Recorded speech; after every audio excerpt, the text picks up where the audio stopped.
Hey guys, what's up? I posted this chess problem on Facebook earlier, and like I said, I promised I would post a solution, so here it is.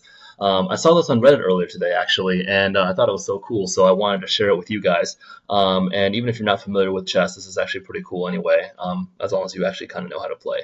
So, anyways, this here's the position, and it's white to move and win. So if you're not familiar with that terminology, it means that white's turn to move, and he has to find a move that forces a win eventually. So either a checkmate or getting into a position where it's fairly trivial to win the game. So, being up a lot of material, for example, like winning the queen, that would be a win in most cases. So, anyway, so here's the position here, and if you haven't seen this problem yet, go and pause the video and think about it. So, the first thing I noticed in the position, is fairly obvious, is that if white's knight moves, it delivers check because the queen's right behind it. So that's a discovered check. So we can think about where we can move the knight such that it would make the most use of that discovered check. Unfortunately, black's queen is not in a position to be attacked by the knight, so you can't really win the queen with a discovered check, nor can you really win his knight because it's also not in a position to be attacked. The best you can really do is to play knight to e5 check and win the pawn on c6 in the next move, but that's not very much, and that's certainly not a winning position because you're still down a pawn if you snatch up that pawn. The correct move actually is knight to e3 check, and there's a lot of ways that black could fall into a checkmate here, and we'll take a look at a couple of them. Black has a few options. One of them is king h4, which immediately falls to queen g4 mate, so he's not going to play that. His other option is king h2, and this also actually gets mated in a few moves. He's going to play queen f. White's going to go queen f2 check.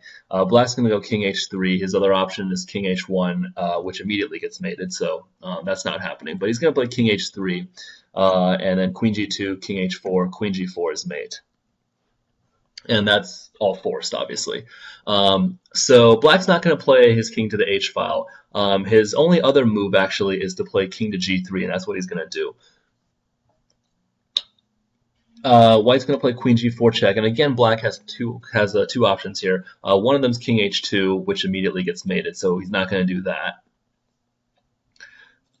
And his second option, which is the one he's going to play, is king f2.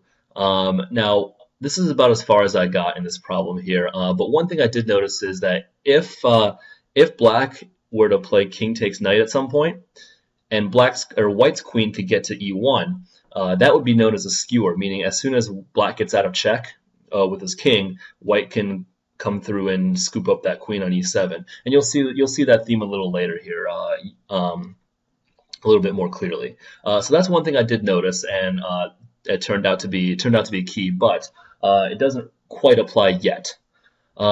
This is the move that I did not find.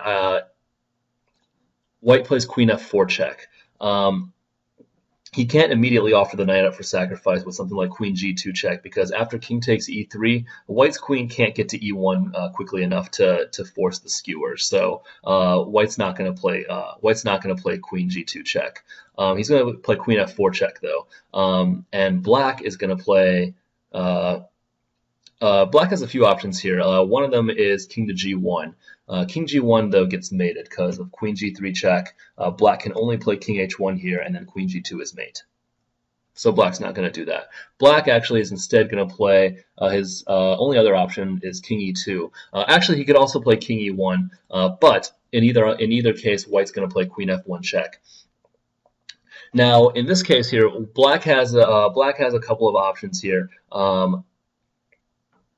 Black could take the knight here. If he does take the knight, white's going to play queen e1, and this is what we talked about earlier. As soon as black's king moves out of the way, white's going to come through and scoop up that queen, and then he's going to be in a winning position. Being up a queen for a knight and two pawns in the endgame is usually a winning position. So, and in this case, it is. So that would force the win. But black sees this. He's not going to take that knight. His only other option though is to play king to d2. After king d2, white's going to offer up that knight again. He's going to play queen to d1 check. And again, if black takes that knight, white's going to skewer the queen. So black's not going to take the knight. Black's only other option is to play king c3. White's going to play queen c2 check. And here again, black has, once again, two options. One is king to d4, moving his king to the center, which looks good. But white immediately has knight to f5 check, and now he's going to win the queen because that's check, and on the next move, white's going to just take the queen. That's a winning position there. So black's not going to go king d4. His only other option is king to b4. White's move here is kind of hard to find, just because there's it's hard to see the continuation afterwards if you're looking ahead a few moves. White's going to play queen to b2 check. And black again has a couple of options. One of them is king to a5, just moving his king behind that pawn there. But that actually gets mated in two because knight c4 check. The king only has one move to a6, and then queen to b6 is mate. So black's not going to move his king here. Black's only other option actually is to play knight to b3. And right now, go ahead and pause the video if you haven't seen this yet. Try to find white's continuation here. It looks like he's out of checks.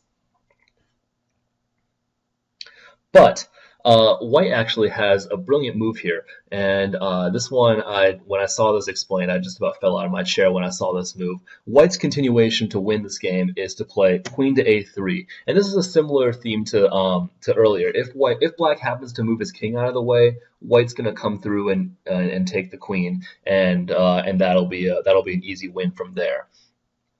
So seeing this, black doesn't really want to move his king, but his only other option is actually just to take the queen.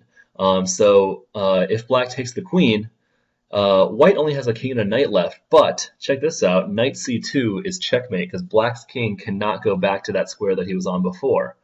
And that's mate, white wins, and that's the solution to that problem. Like I said, I thought this was really cool and I just wanted to share it with you guys, so I hope you guys enjoyed.